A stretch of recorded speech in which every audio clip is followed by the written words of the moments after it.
म आज कुरा गर्न गइरहेको छु गण्डकी प्रदेशबाट खेल खेल्दै आएका गण्डकी प्रदेशका निकै चर्चित खेलाडीहरूको बारेमा जसले नेपाली घरेलु भलिबलमा तहल्का तिर्दै आएका छन् र जहाँ गयो जुनसुकै कुनामा गयो सम्पूर्ण दर्शकहरूको मन जित्दै आइरहेका छन् हो तिनै खेलाडीको बारेमा आज म थोरै कुरा र जानकारी दिन आएको छु जसमा सम्पूर्ण खेलाडीहरूको विशेषता र कुन पोजिसनमा खेल्छन् भन्ने कुरा जानकारी दिन आएको छु।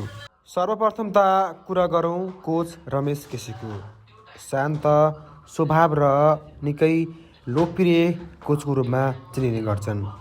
खेलाडीलाई दिने सम्मान माया र इज्जत उनले आफ्नो ठाउँबाट प्रशस्तै दिँदै आइरहेका छन् र उनले विगतको गण्डकी प्रदेशलाई फर्केर हेर्दा उनले निकै ठुलो योगदान दिएका छन् र उनको प्रदानमा उनको अनुभवमा उनको त्यो क्षणमा गण्डकीलाई निकै महत्त्वपूर्ण योगदान दिएका छन् र योगदान दिँदै आइरहेका छन् र उनी शान्त स्वभावका र निकै लोकप्रिय कोचको रूपमा पनि चिनिने गर्छन्।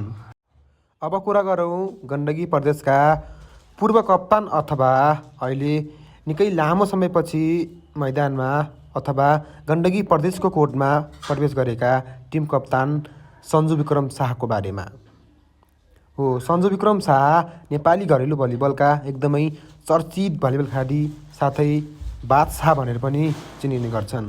उनी राष्ट्रिय खेलाडी मात्र नभई अन्तर्राष्ट्रिय भलिबल खेलाडी पनि हुन्। उनले विगतको केही वर्ष नै नेपालको टिमबाट खेलिसकेका छन्।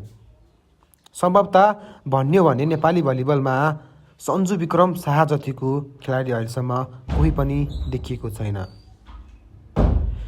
केही खेलाडी साथीहरूले र केही सन्जुका खेलाडी साथीहरूले मैदान छोडे र विदेशतर्फ लागे र त्यही सन्जु भने अहिले यही मैदानमा गण्डकी प्रदेशको लागि र आफ्नो भलिबल करियर जीवनको लागि मैदानमा उत्रिने गर्छन्। सन्जु विक्रम शाह नाम अहिले भलिबल किङको रूपमा पनि चिनिने गर्छन् र उनीप्रति दर्शकको माया धेरै छ र उनले दर्शकलाई निहालेर पनि हेरेका छन् हो। त्यसैले नेपाली भलिबलमा सन्जु विक्रम शाह नाम एकदमै लोकप्रिय नाम हो।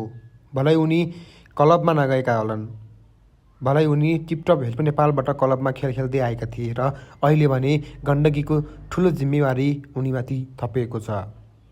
त्यसैले सन्जु विक्रम शाहलाई सबैले भलिबल किङ बादशाहको रूपमा चिन्ने गर्छन्। अब कुरा गरौँ पूर्व कप्तान हरि पाण्डेको बारेमा। उनी लेफ्ट ह्यान्डले स्पाइक गर्ने गर्छन् र हजारौँ दर्शकको मन जित्दै आइरहेका छन् र उनले आफ्नो गण्डकी प्रदेशलाई करिब 10-12 वर्ष जति योगदान दिएर उनी मैदानपछि ब्याक भएका छन् र उनी मैदानमा नफर्किने गरी उनले गण्डकी प्रदेश भलिबल सङ्घबाट बिदाई लिएका छन्। भलै उनले आफ्नो गण्डकी प्रदेशबाट नखेले तापनि उनले आफ्नो भलिबल करियरको जीवन भने अगाडि बढाउँदै गएका छन् किनकि उनले भलिबल छोड्न सकेका छैनन्। उनीमा त्यो खुबी छ किनकि उनले भलिबललाई एकदमै माया गर्छन् र उनी पनि स्याङ्जा जिल्लाकै चर्चित खेलाडी हुन्। अब कुरा गरौँ लोकप्रिय भलिबल खेलाडी घनश्याम चौधरीको बारेमा। उनले नेपाली भलिबल जगतमा सम्पूर्ण खेलाडीदेखि सम्पूर्ण दर्शकहरूको मन जित्दै आइरहेका छन् र उनी यतिखेर विदेश पलायन भएका छन् आफ्नो रोजगारीको लागि। थोरै घनश्याम चौधरीको बारेमा जानकारी।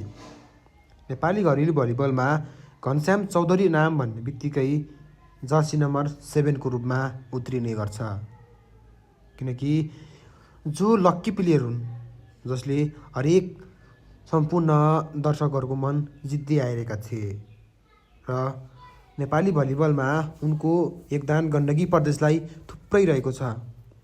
उनी मध्यपश्चिमाञ्चल हुँदै गण्डकी प्रदेशसम्म पनि जारी गरे र प्रथम टाइगर कपमा पनि सर्वोत्कृष्ट भलिबल खेलाडीको रूपमा चिनिए त्यसैले हिमाल सुनारीका आइडल पनि हुन् घनश्याम चौधरी।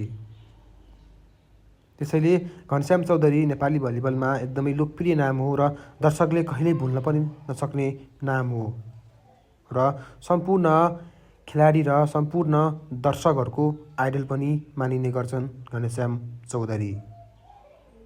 त्यसैले शान्त स्वभाव र हँसिलो अनुहार गरेका घनश्याम चौधरी हुन्।